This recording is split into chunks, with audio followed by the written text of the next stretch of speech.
Welcome to World History. I'm Mr. McCall, and what I want to do today is I want to give you a quick roadmap, a good idea of what we're going to be studying in world history this year.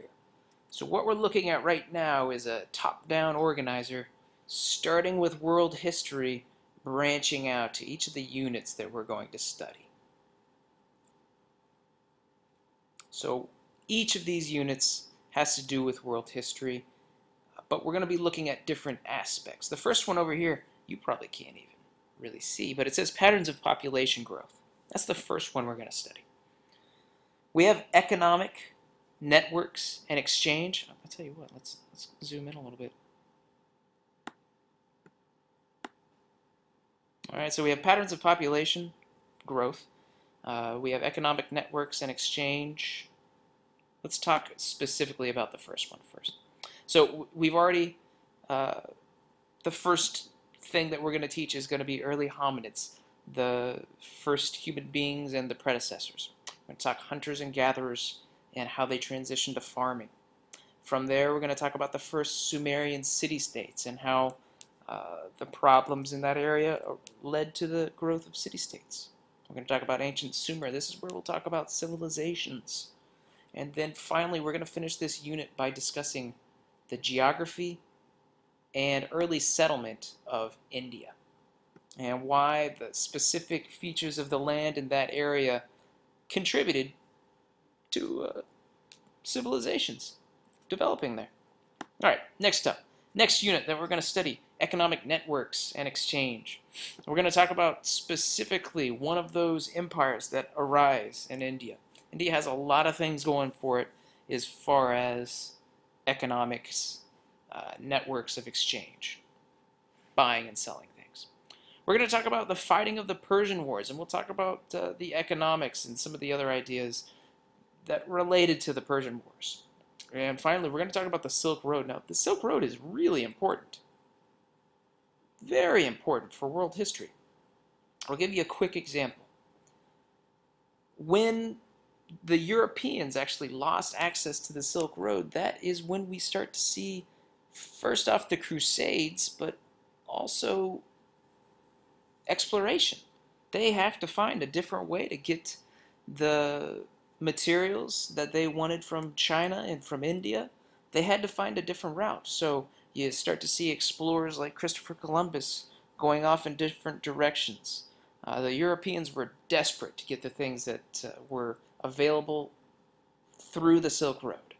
Now, why was that shut off? Well, the spread of Islam in the Middle East had cut off trade with the Christian empires of Europe. Very important for world history, American history.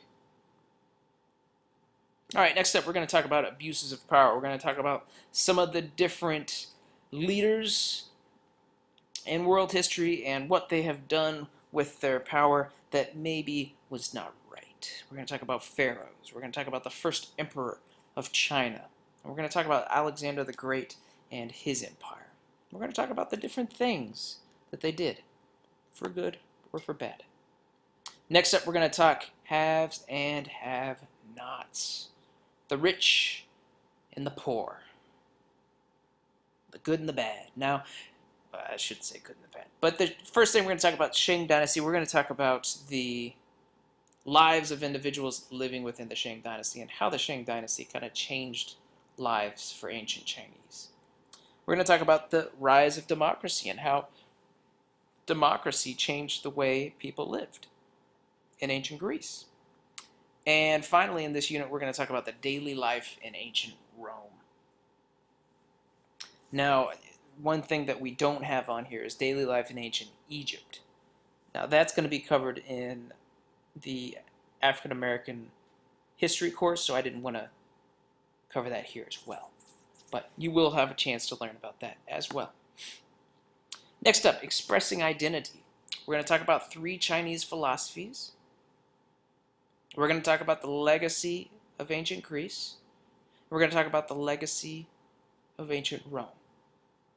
We're going to talk about how these different ideas contributed to the identity of the modern humans today.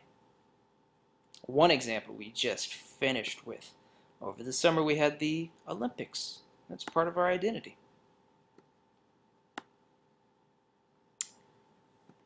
Next thing we'll be studying is science, technology, and the environment. We're going to talk about unlocking the secrets of Mohenjo-Daro. I'm going to work on my pronunciation. But we're going to learn some of the technologies that they had. We're going to talk about the golden age of Athens and what the Greeks were able to contribute in the areas of science and technology and how that affected the environment. And we'll also discuss the Han Dynasty in ancient China. Finally, to finish off the year, we're going to have spiritual life and moral codes. We'll discuss Hinduism and Buddhism, similarities and differences. And we'll discuss Judaism and Christianity, similarities and differences. So this is what we will be studying in world history this year. I look forward to teaching you.